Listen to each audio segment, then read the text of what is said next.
Greetings everyone, this is Brett with Hammerhead Model Making, here with a special episode. I thought I would take a break from my normal build videos and bring you a video of my top 5 tips to improve your World War II airplane models. Tip number 1, detailing a radial engine. Here are the tools that we will be using for this portion. For this tutorial, we are using a 14-cylinder radial engine off of an old AMT A20 kit. The first thing that we're going to need to do is drill the holes for the spark plugs. I purchased these drill bits off of Amazon and I got 6 cases of them for around $30 US. They're pretty inexpensive and really invaluable as a modeling tool. Each cylinder on most radial engines will have 2 spark plugs, one on the front and one on the back. Since these engines only have cylinders molded on the front side, we only need to really worry about drilling the hole in the front of the cylinder. However, keep in mind that each cylinder would have 2 spark plugs. So here I'm just drilling through the cylinders, and fortunately with this kit, there were small indentations that indicated where the spark plugs would be. So please check your references on the engine that you are working on to know exactly where the spark plugs should be.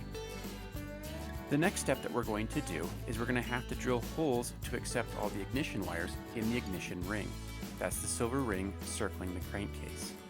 Again, remember, we will be drilling 2 holes in the ignition ring for every cylinder. So we have 14 cylinders, so that's going to be 28 holes. Just be sure to go slow and take your time. It might help to use a mechanical pencil to indicate or mark where the hole should be drilled, but basically what I did was I would drill 2 holes in front of one cylinder and then drill 2 holes in the space in between.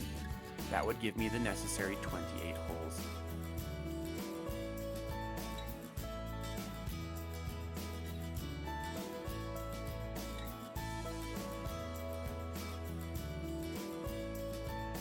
With all of the holes drilled, we can now concentrate on finishing assembling this engine. In spite of its age, which is nearing 30 years old now, this engine is actually quite detailed and really nice out of the box. However, adding these ignition wires will really help spruce up the engine and really make it pop. You'll want to make sure that the glue completely cures before proceeding on to the next step. Here we are using 22 gauge floral wire. I prefer to use the floral wire because I can get it in these large spools and I can get it in very specific diameters. Alternatively, you could also use copper wire or lead wire if those are more readily available to you. Next up, we will need to cut the wire into lengths for each ignition wire. The actual length isn't important, we just need to make sure it reaches from the ignition harness to the cylinder heads. I also try to make sure to have a little extra just in case. Better to have too much and not need it than not have enough and need it. Now we will need to attach the ignition wires into the ignition harness. I am using super glue for this, and I'm going to be attaching every other ignition wire. I will only be worrying about the fronts of the cylinders first, since these will be the most difficult, and it will be easier not to have the other wires in the way. So I will be placing a wire in every other hole.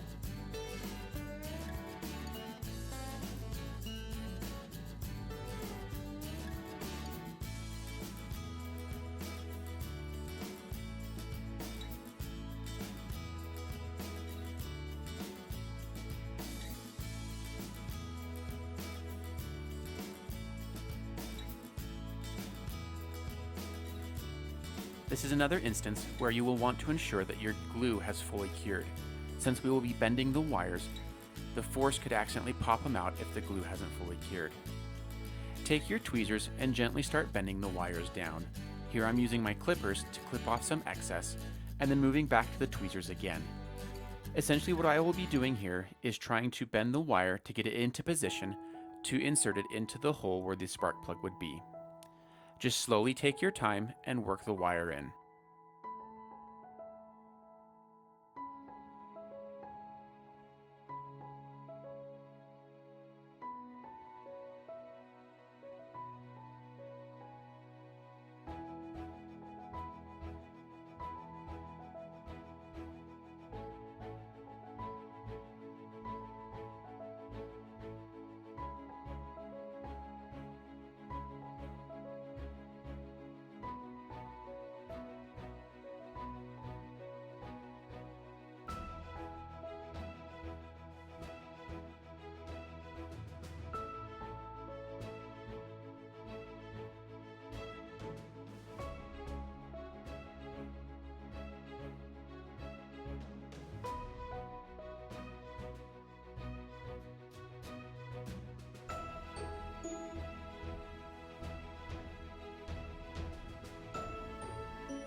Now that we have completed the front row of ignition wires, we can work on the back row of ignition wires.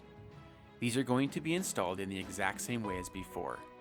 And again, be sure the glue cures completely before moving on to the next step.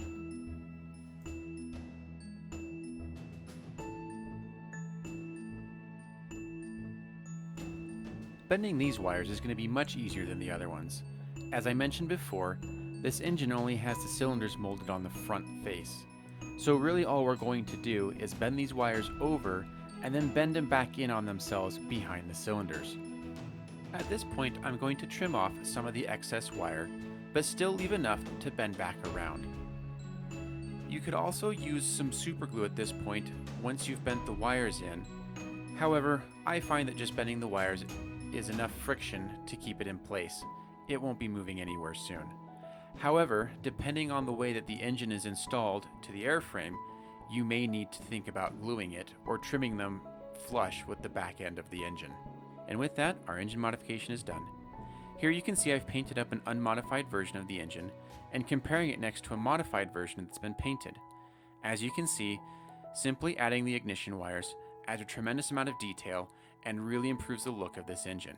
And keep in mind, most Radial engines are very visible on a model kit. So doing this one simple addition can really elevate the look of your model. In total, I think I spent about 30 minutes modifying each engine, and that's not including the glue drying time. However, I believe that it is 30 minutes well spent.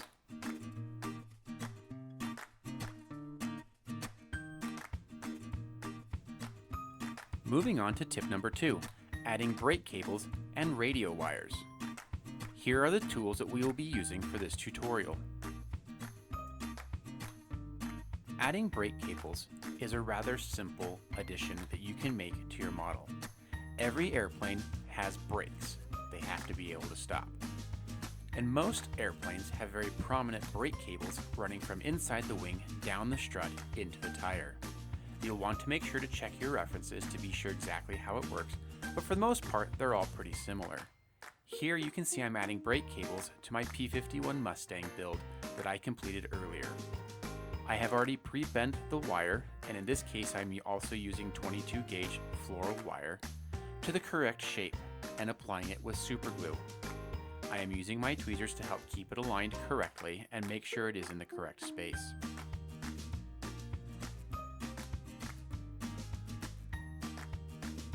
A very simple but effective addition. Using the same techniques and tools and materials, we can also add wires to radios and batteries. Again, I'm using my P-51D from earlier. It has very prominent radios and batteries that you can see inside the cockpit. Here I'm just using my same drill bits that I used from the engine tutorial and the same 22 gauge wire from the previous tutorials, and adding the wires as needed. You'll always want to check your references to kind of get an idea of how the wires were situated, but in the end, adding some wires will greatly enhance the look of a cockpit and really make it look busy. Here I am using tweezers to bend the wires into the correct position, and I will secure it using super glue.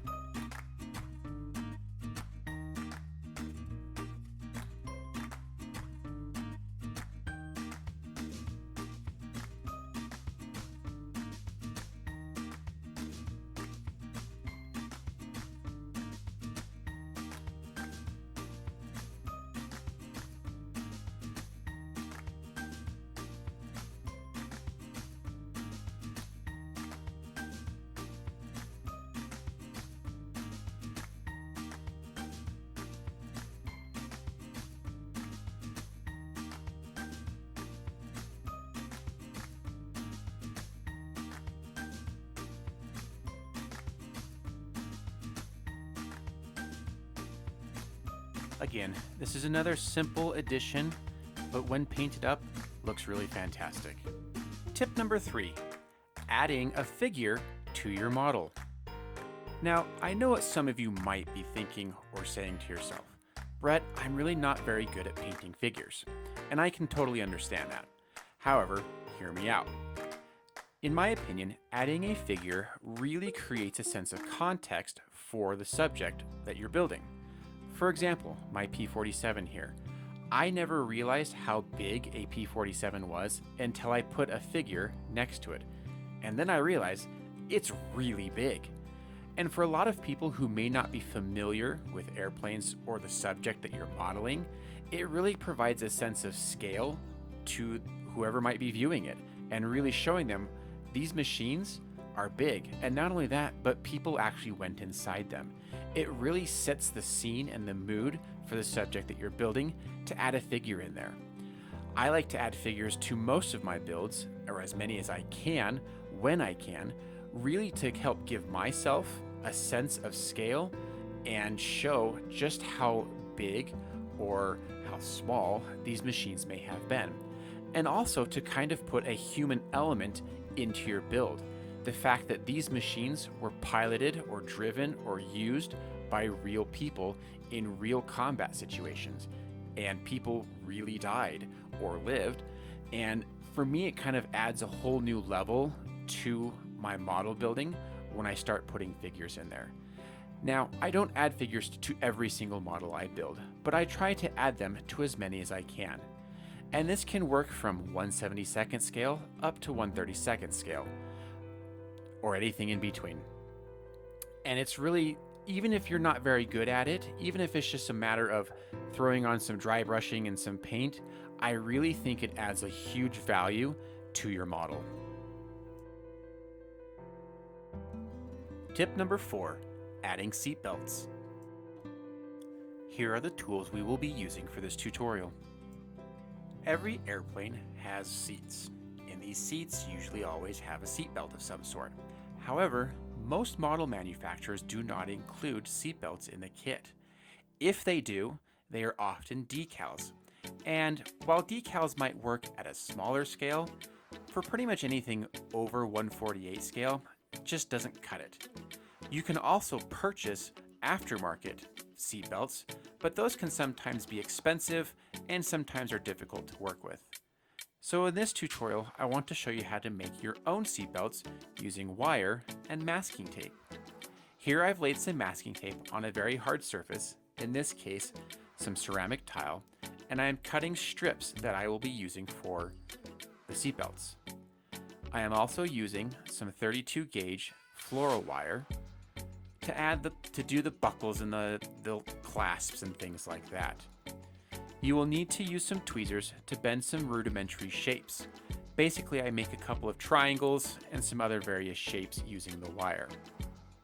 This wire is very thin and is easy to cut using your knife.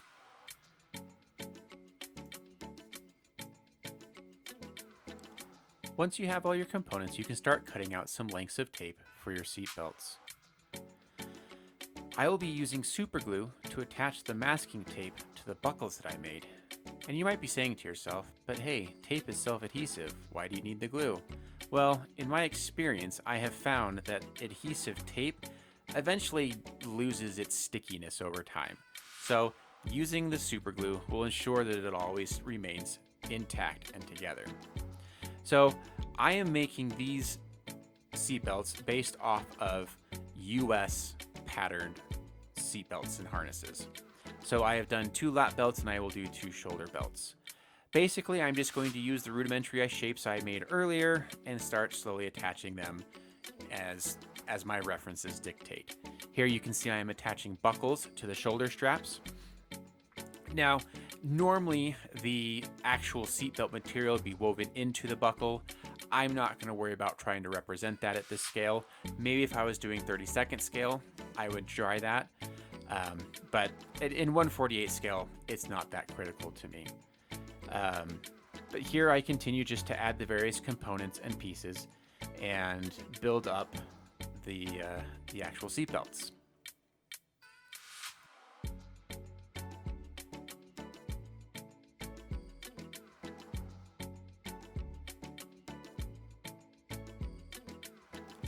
Once you have your seatbelts constructed, you can start applying them to the seat. Here I'm just using small dabs of super glue to attach the lap belts that I made earlier. Again, I'm using the super glue since the adhesiveness of the tape eventually wears away.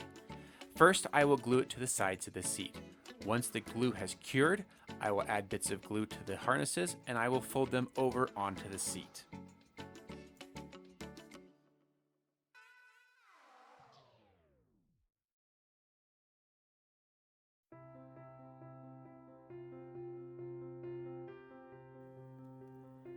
More super glue is added for the shoulder harnesses.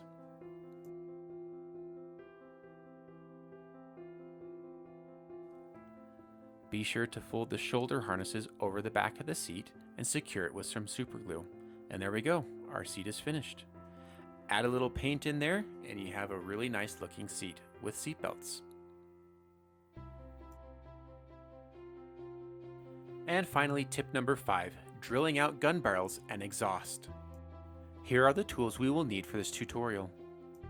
Taking the time to drill out gun barrels and exhaust on your model will really help add a layer of detail and realism.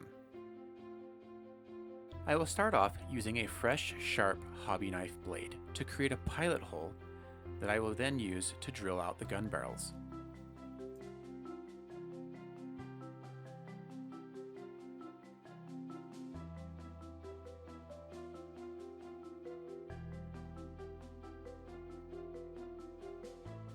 I'm sure you will be sick of hearing me say this by now, but just make sure to go slow and take your time.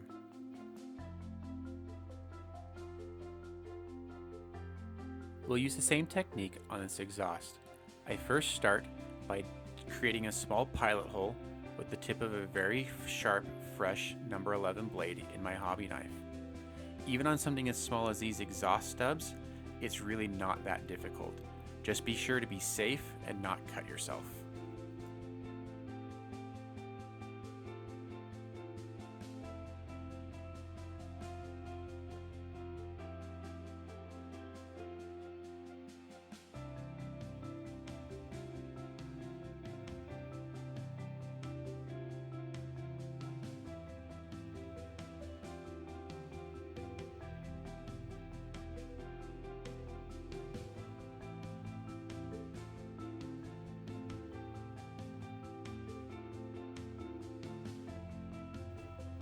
And with that, our drilling is done and our exhaust is complete. This took me about 5 minutes, but was very worth it.